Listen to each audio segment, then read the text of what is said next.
Okay, here we are, part three, the greatest story never told. And this is the remembering phase videos. And uh, so we left off, we said that, things are pretty much like a simulation and or a game that we're in. And within that game, within that hologram, that simulation, there are things that we all consider to be chiseled in stone. History, science, religion, mainstream, we all agree this is the way things are.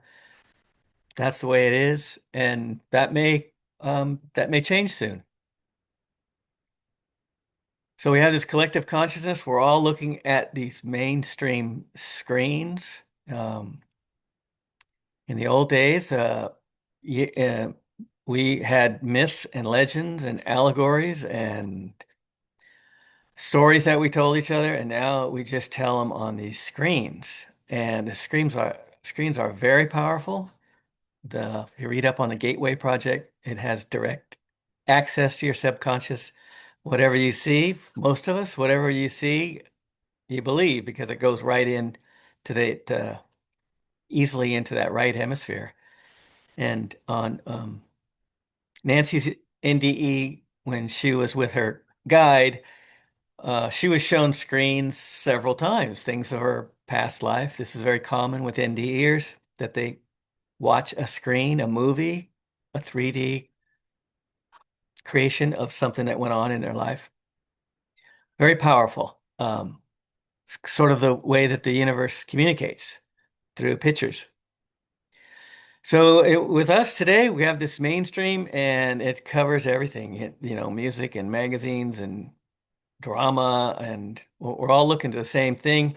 And what I found is like in the X-Files, their logo there, that the truth is out there. Um, The truth's always out there. And Cloud Atlas is a really good example of this big blockbuster film.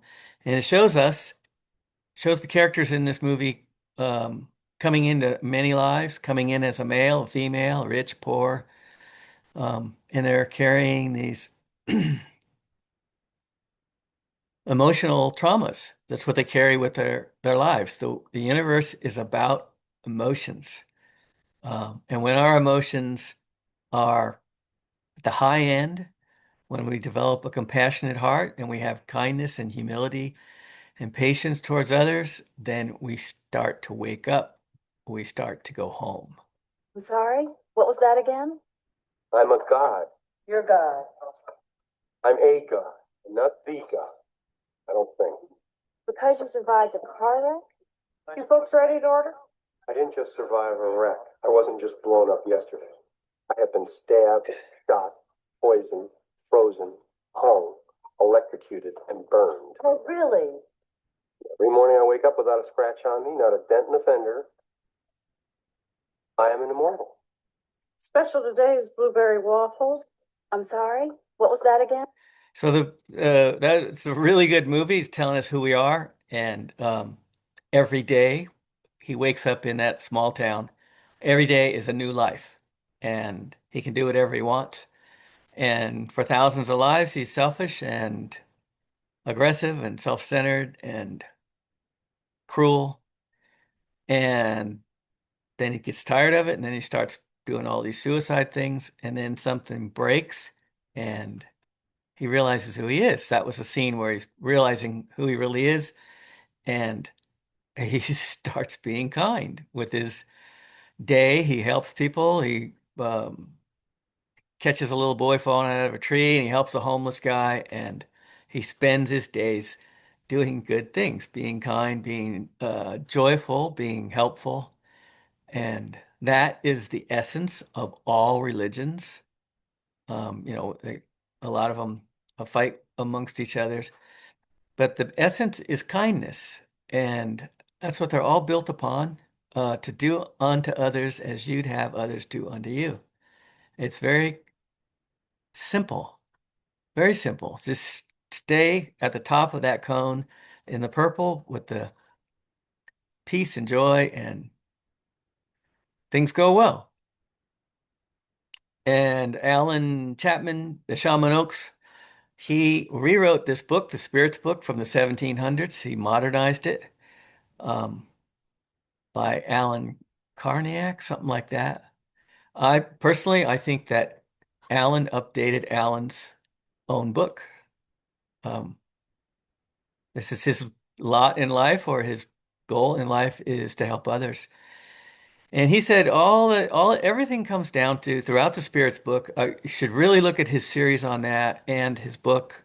Um, it's really cool. Answers almost every question. But he said it comes down to um, being kind, being selfless, and being kind, and doing your best to get rid of pride and vanity and envy and jealousy and all those things, and you're left with a really cool human being. And this is, it's always our choice.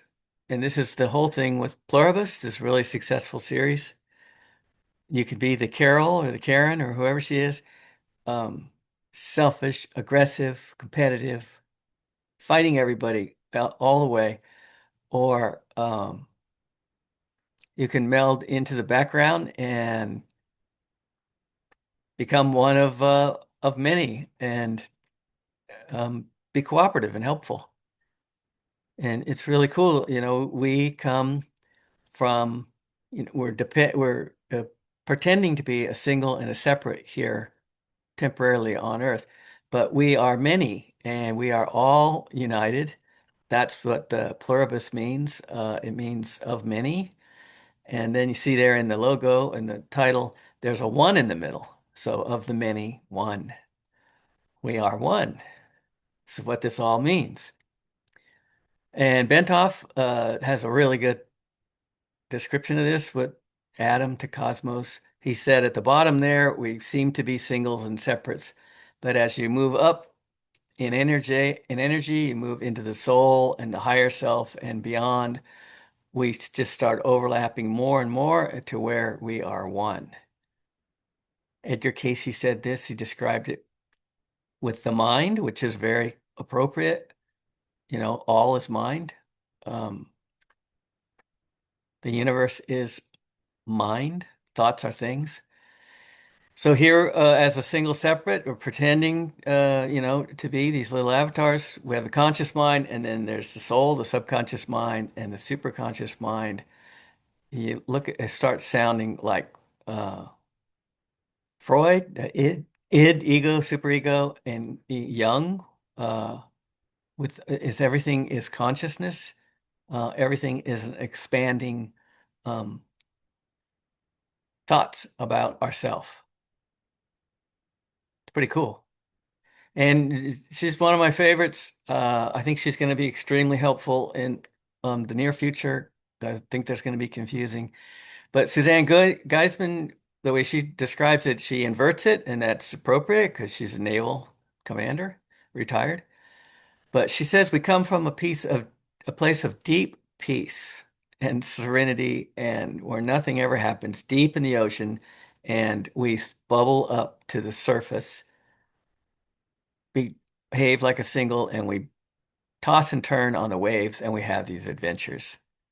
And they're all talking about the same thing, that we come here to grow our soul, to grow in our capacity to love. This is Barbara's quote, and we're being processed. We're young souls. We're being processed. We're ripening on a tree, and we're finding our way back to ourselves. And it's a big game. It's a big trick. It's fun. We come here to face challenges for growth.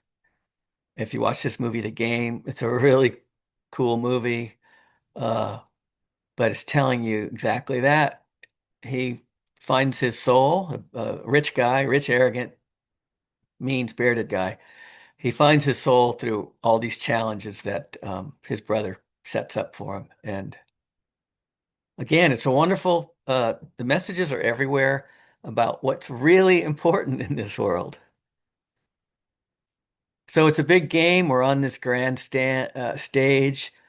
Here on Earth, it's cycling forever. Water and land, water and earth keep trading places. Um, we have new continents and new civilizations, and then everything grows from there, and we have all these incredible, complicated things about our societies. But the real thing is that we're here to uh, be processed as young souls, and we have thousands of lives to do it. And we just ended, you can see it turns clockwise, Golden Age, Silver Age, Bronze Age, and we've just bottomed out and we've come out of this Dark Age, this Iron Age, this age of incredible ignorance. We don't know who we are, but the information's coming back in to our awareness. And we are right there. This Kali Yuga ended, and we have to step up, and that's what's going on right now. It's like a remodel. And we're going to go through the demolition phase and it'll come out the other side and life will be getting back to heaven on earth. That's the whole point. And these times right here, this is Revelations, apocalypse. We'll define those words later on in another video, but that's not necessarily negative. The definitions get skewed in the mainstream. We all think we know what it means, but revelation means disclosure of supernatural, a disclosure coming of supernatural proportions. And that's what we're headed. We're on our way to rediscovering how amazing we really are.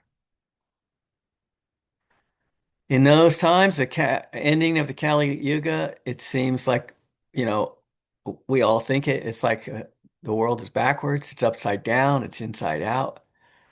And this book, The Secret History of the World, it says just that. It's not our imagination. Everything's off because it's supposed to be. It's, it's part of the schedule. It's like we're through the looking glass. And another thing this book says is that the sun is a portal.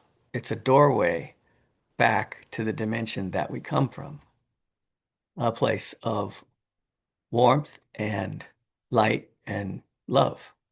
That's the sun. So while we're here on the stage, lots of movies are telling us who we are. The Truman Show. We are on the air and unaware. Um, Truman is us, the true man show. It's what we're really involved in here. We're being watched by hundreds, if not thousands, of spirits all the time. They're cheering for us, just like in the movie. And this is kind of the place where we learn the roughest emotions. We are here to experience suffering and to sacrifice until we get to that selfless place. Um, I know that's hard to hear, but it really is the truth. And we're off in a corner of the universe, off on our own, and we think we're alone. And science will tell us we're all alone in the universe. We're not even close. Everything's all around us all the time. And this movie, The Cabin in the Woods, it comes across like a horror movie, like a slasher movie. Um, but it's telling the story of the suffering and the sacrifice that these kids go through, and it's it's what's going on here. There's all kinds of little innuendos in there about free will and things like that. There's something else that is evolving that is able to be sensitive to this higher level of reality. We have this notion of a soul. Most people won't talking about the soul. It's a kind of non-physical thing, highly theoretical. And so when you go to church, you take this soul out of the closet and polish it up a little bit, and then you go to church and you have one with your soul. Then you come back and put it back in the closet till next week. So that's about the idea of a normal person, the soul. But actually, that's not the case. I mean, we don't have souls, but it's just the other way around. The soul has us. So that is that thing that evolves. The permanent, eternal thing is the soul, and the body is a kind of disposable thing. That you use the body like a car for 80,000 miles, 100,000 miles, and you chunk it, and that's it. You get another one. So it's the driver is the soul who uses the body for a while, and then he runs it into the ground, and he gets another one sooner or later. And so it's the soul which is experiencing evolution, and not our personality, not our physical existences. That is, the soul is the repository of information that we gather during life. Well, there's something else that is evolving. Has ever been damaged permanently. And Westworld tells us the same thing. Is not, this life is not the real you, and you're not reacting to it anymore. So what that really, the weighing of the heart, what it really is how much of the bottom of that cone are you invested in when you cross over? If you have a light heart and you've forgiven everybody, and we go through countless lives. We're here as plants, we're here as animals and insects, um, and then we have thousands of lives as humans. And at one point, we have to surrender our association with those low frequency emotions, the bottom of that cone. You don't have any more powerful statement of to know thyself. When you know your eternal, infinite, energetic self, then you don't take anything seriously. You don't take anything personal. You're not reacting to this place anymore, and you're not held here. You're not held in fear. Okay, so that's part 3, and we will move on briefly to my NDE and a couple more videos, and the story will conclude. So, thanks very much.